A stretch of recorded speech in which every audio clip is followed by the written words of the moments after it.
को बीजेपी का तो स्वास्थ्य खराब हो चुका है, बीमार है पहले दिन से। आज तो बीजेपी के घर में आग लगी हुई है। क्या कह रहे हैं अनिल विज जी, क्या कह रहे हैं विधानी जी? उस वक्त एक बहस हुई थी असेंबली में, आप डॉक्टर कमल गुप्ता जी से पूछ लेना। लोगों ने देखा कि शहर के साथ धोखा हुआ। इन्होंने दोबारा से 2016 में एक प्रचार कर दिया कि इंटरनेशनल एयरपोर्ट हिसार में। हम पूछ रही नहीं, फिर मैं कांग्रेस पहली बार सिंबल पर चुनाव लड़ने जा रही है, तो आपको लगता है कि इस बार जो मुकाबला है बीजेपी आश्वस्त नजर आ रही है? देखो, बीजेपी का तो स्वास्थ्य खराब हो चुका है, बीमार है पहले दिन से ही। स्वास्थ्य ठीक है तो कांग्रेस पार्टी का और कांग्रेस पार्टी के उम्मीदवार कृष्ण सिंगला का है, क्योंकि 4 दिन से मैं शहर में हूँ।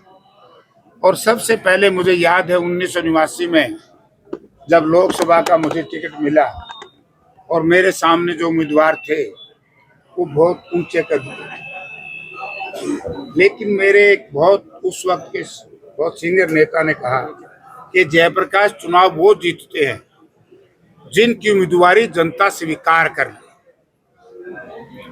तो हिसार मेयर में भारतीय जनता पार्टी के मुकाबले में कांग्रेस पार्टी का जो उम्मीदवार है कृष्ण सिंगला टीटू, उसकी उम्मीदवारी को लोगों ने स्वीकार कर लिया। चुनाव प्रचार अभियान में सभी कांग्रेस के बड़े नेता एक मंच पर नजर आएंगे। एक मंच पर सारे इकट्ठे होंगे तो 20 वार्ड अलग अलग जाएंगे। कहीं चंद्र प्रकाश जी जाएंगे, कुमारी सैलजा, वो तो बाद में आएंगे ना। वो तो एक आध जलसा करेंगे सारे। ड्यूटियां लगी हुई है और विधानसभा में कोई दो फाड़ नहीं थी। मैं दोबारा आपको दोहरा देता हूँ, ये तो हमारे कुछ राजनीतिक विरोधी पार्टियां जो है, मेन तौर से बीजेपी के लोग इसलिए प्रचार करें। बीजेपी अपने जाड़ में समय फंस गई।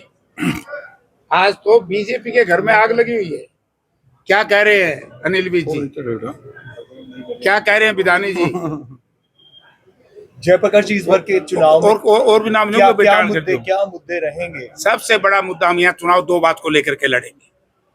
एक तो शहर के साथ धोखा किया भारतीय जनता पार्टी। सबसे यहाँ जो विकास के लिए मुद्दा इन्होंने बनाया था, ये 2016 से जब मैं विधानसभा का सदस्य था इंडिपेंडेंट, तब मैं सुनने लगा था वे हिसार में इंटरनेशनल एयरपोर्ट बनाएंगे।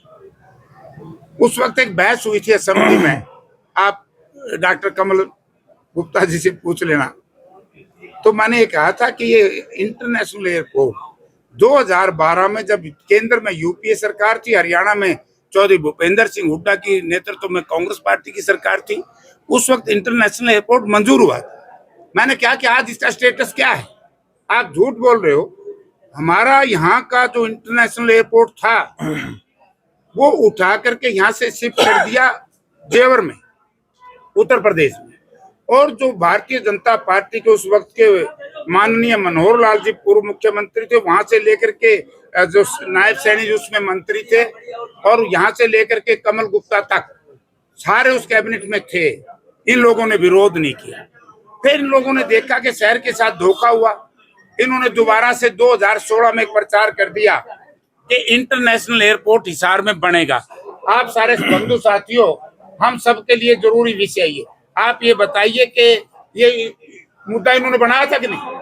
2019 में वोट लिए इंटरनेशनल एयरपोर्ट के नाम से, 2024 में लिए।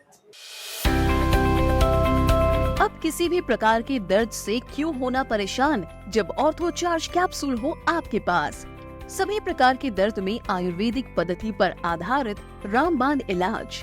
कबीर औषधालय का ऑर्थो चार्ज ऑयल, कैप्सूल और सिरप आपको देता है तुरंत आराम। अनेक प्रकार के दर्द जैसे sciatica, spondylitis, rheumatic pain, arthritis, lumbar pain, सभी दर्द को दूर करने का रामबाण इलाज। 100% आयुर्वेदिक जड़ी बूटियों से बनाया गया ऑर्थो चार्ज कैप्सूल और ऑयल एक बार प्रयोग में अवश्य लाएं। अधिक जानकारी के लिए संपर्क करें।